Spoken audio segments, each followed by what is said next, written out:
नमस्कार। आज हम कक्षा 8वीं विषय सामाजिक में पाठ 2 संसाधन एवं विकास के पाठ 2 में भूमि के बारे में कल हमने पढ़ा था। आज के इस अध्ययन में हमारा प्रकरण रहेगा मृदा संसाधन। तो हम पढ़ेंगे मृदा क्या है, जिसको हम सामान्य रूप से मिट्टी, रेत बोल सकते हैं।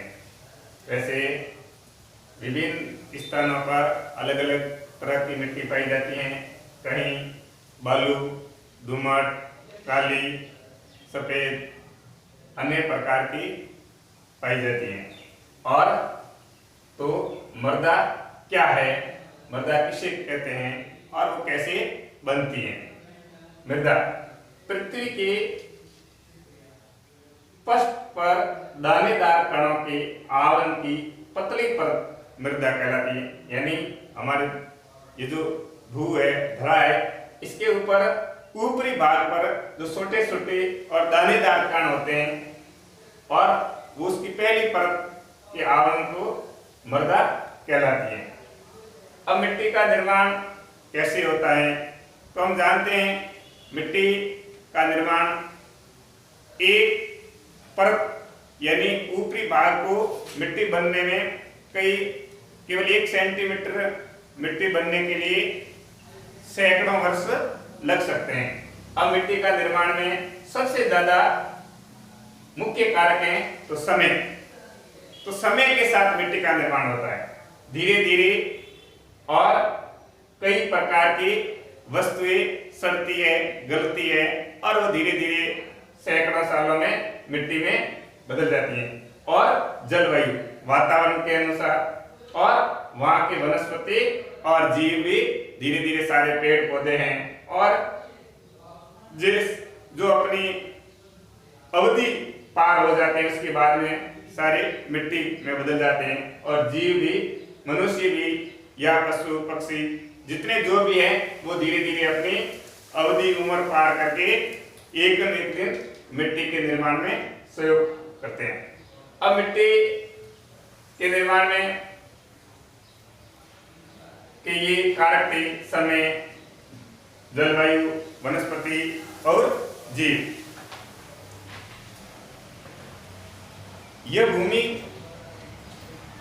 से निकटता से जुड़ी हुई है। स्थल रूप में मृदा के प्रकारों को निर्धारित करते हैं।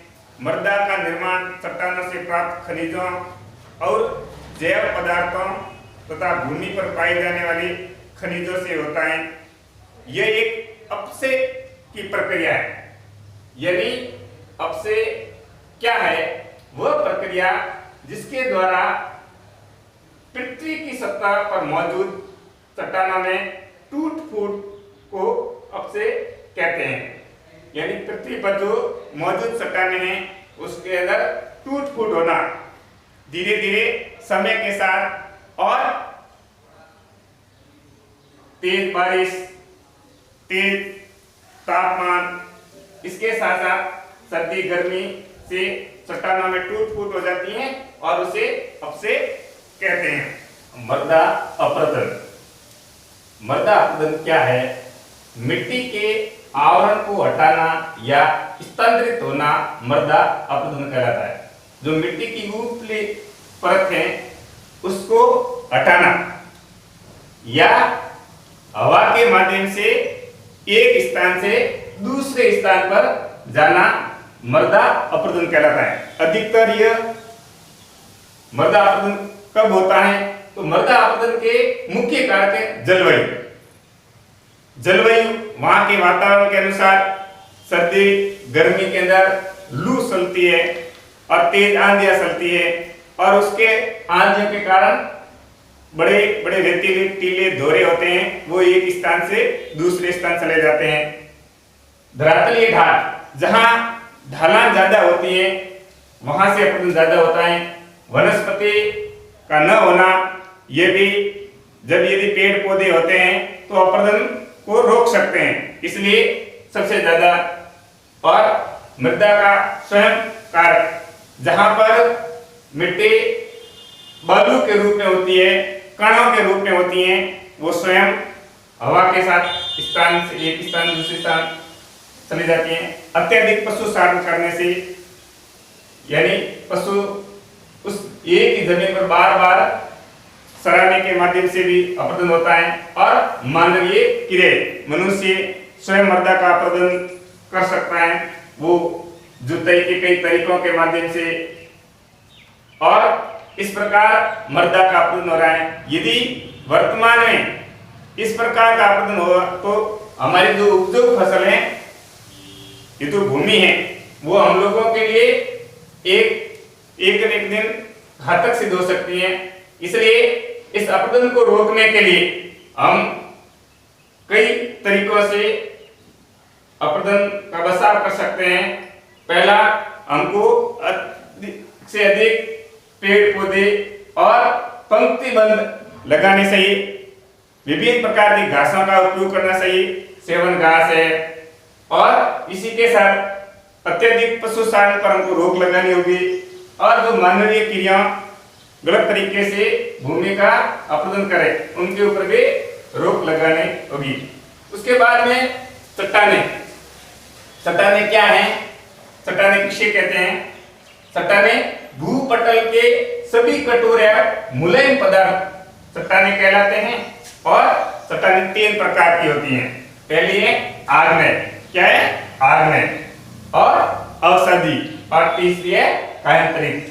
निर्माण को प्रभावित करने वाले कारक मुख्य कारक हैं जलवायु और तापमान व वर्षा के कारण मृदा प्रभावित होती हैं, और उसके साथ अपसे हामुस निर्माण की दर को प्रभावित करता है।